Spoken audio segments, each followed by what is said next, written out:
This week in Jamaica Now, savagery. Iconic Jamaican journalist Barbara Gayle murdered at her home.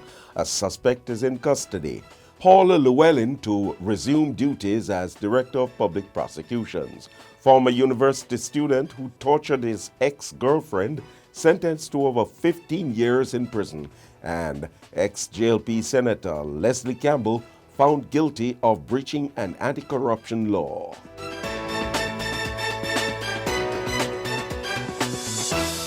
I'm Neville Graham, and this is Jamaica Now. Jamaica was left in shock this week over the savage murder of iconic Jamaican court reporter Barbara Gayle.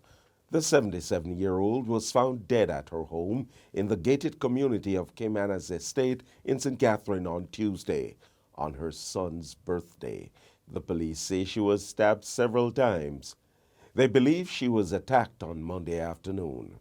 Her Mercedes-Benz motorcar and cell phone were stolen. On Wednesday, the police found her car abandoned in the bushes off the Dyke Road in St. Catherine.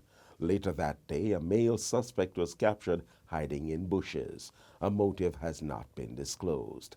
A video from Miss Gayle's house shows her talking to a man sometime after 3 p.m. on Monday, around the same time she was reportedly last seen alive by neighbors. Ms. Gayle, an ardent Seventh-day Adventist member, worked in journalism at the Gleaner newspaper for 56 years. She hailed from Manchester and was a past student of Homewood Technical High School. Ms. Gayle was named Journalist of the Year in the 1990s for her courageous reporting on a Supreme Court case where a rape victim was jailed for speaking too softly.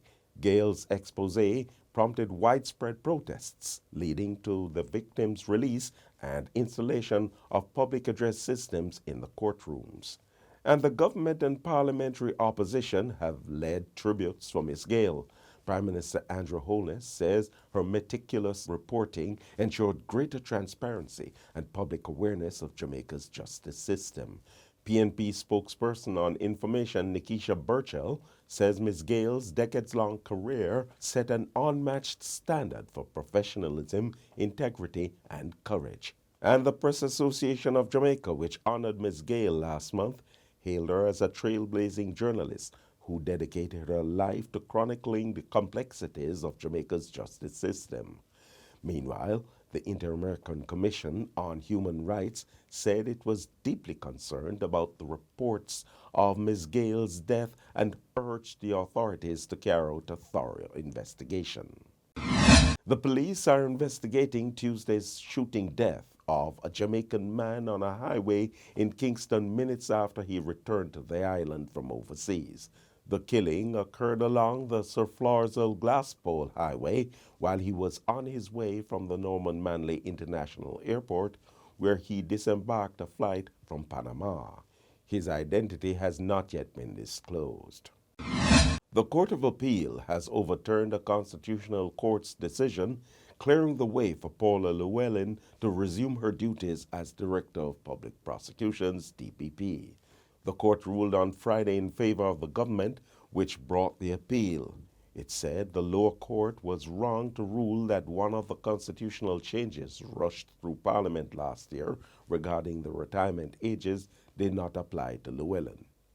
Justice Jennifer Straw, who gave the oral judgment, said Llewellyn is entitled to benefit from an increase in the retirement age. Ms. Llewellyn's lawyer, King's Counsel Douglas Lays, says Ms. Llewellyn is happy to resume her duties. Quiet expectation that she knew she would have prevailed, and yes, this is how it has impacted her. I think a lot of the enthusiasm which I normally see in other persons who have had a court victory, it's not there. It was very subdued, and we spoke about this earlier before the ruling came out, that having regard to the death of Barbara Gayle, that has cast a pall over her whole outlook on, where Jamaican society is today. And the judgment coming at this point in time is, yes, expected, and she is happy that she'll be able to resume duties, but not with that exuberance or that enthusiasm which is characteristic of Ms. Llewellyn. Senior Deputy DPP Claudette Thompson has been acting since April after Llewellyn stepped aside. In April, the Constitutional Court ruled that the amendment in the Constitution in July last year to raise the age of retirement for the DPP and the Auditor General from 60 to 65 was valid. But it said Part 2 of the amendment, which the judges said gave Llewellyn the power to elect to remain on the job, was unconstitutional. The Court of Appeal said that was a wrong interpretation of the law and that the section was transitional and was there to give her the choice of early retirement without losing pension benefits. The DPP reached the original age of retirement in 2020, but got a 3-year extension which ended in September 2023. She had indicated her interest in another extension in 2023, but in May that year, the Office of the Services Commission advised that Holness had denied the request after taking legal advice. However, 2 months later, and without public notice, the government tabled and approved the changes in Parliament on the same day. The change took effect before Llewellyn reached the expiration of the extension on her 63rd birthday in September 2023.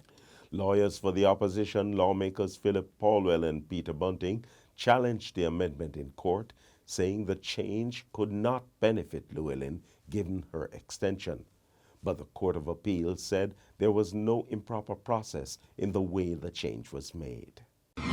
And DPP Paula Llewellyn says she did not feel targeted by the opposition People's National Party.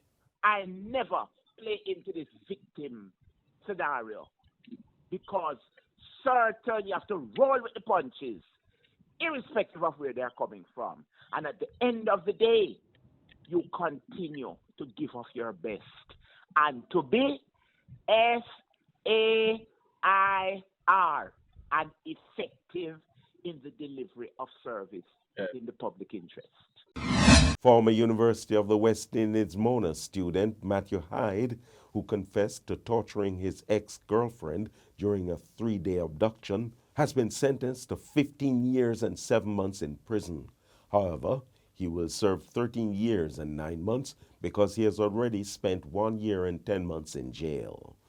He has been in custody since February 2023 when he was arrested. In September, the 21-year-old biochemistry student pleaded guilty to assault occasioning grievous bodily harm, use of malicious communication, assault occasioning actual bodily harm, and false imprisonment. Hyde held his ex-girlfriend captive for 3 days in his room at a university residence and tortured her with a hot clothing iron and other implements.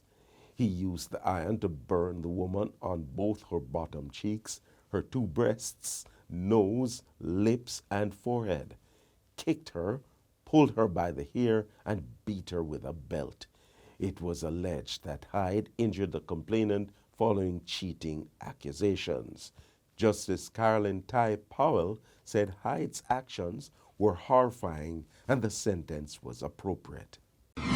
Dental assistant Kayodi Satchel, who admitted to slashing 8-year-old Danielle Rowe's throat in June last year, was in tears on Friday as she was sentenced to life in prison. The 32-year-old child killer was ordered by Justice Carolyn Ty Powell to serve 27 years and 4 months in prison before being eligible for parole on the charge of murder. She was also sentenced to 6 years and 3 months for child stealing. In handing down the sentence, the judge said the only appropriate sentence was life, as the victim was stolen from the school and killed in a brutal manner.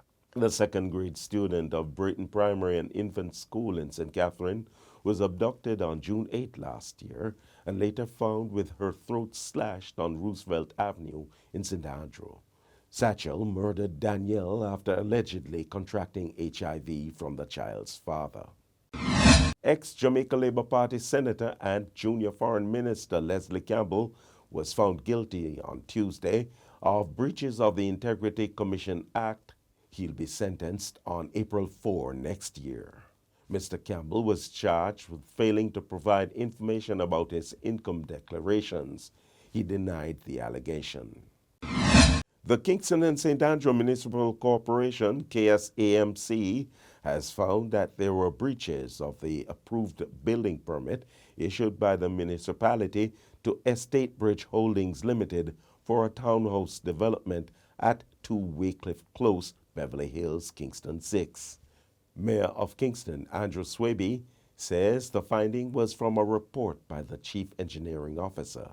The company's shareholders and directors include Norman Brown, a business partner of Prime Minister Andrew Holness. A company wholly owned by Holness held shares in Estatebridge up to 1 year after the permit was granted. One of Holness's sons and a sister are also shareholders and directors of Estatebridge. Brown is board chairman of the Urban Development Corporation and the Housing Agency of Jamaica, both of which report to Holness.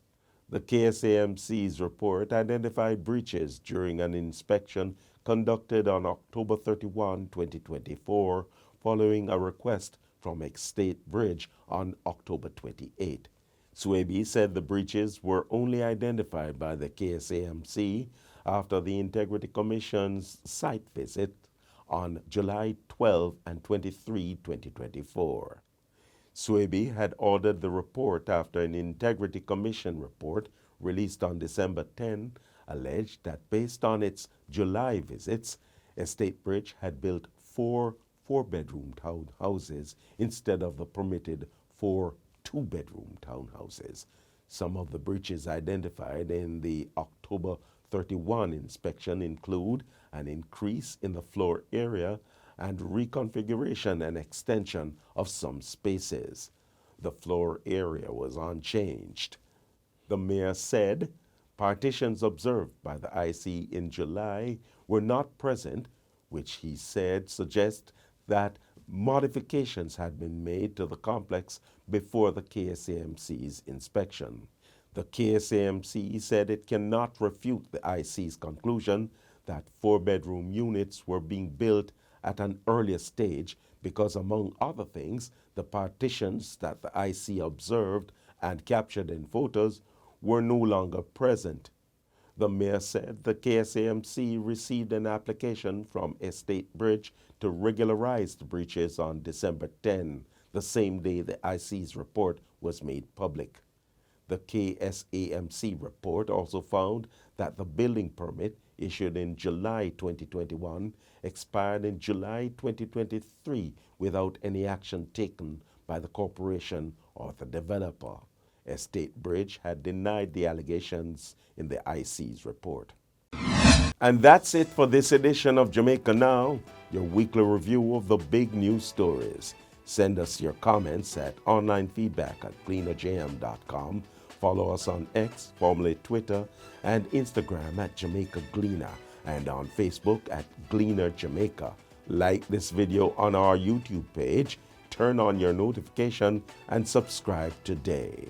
I'm Neville Graham, and on behalf of the Gleaner Company Media Limited, we want to wish you a Merry Christmas and a peaceful and prosperous New Year when it comes.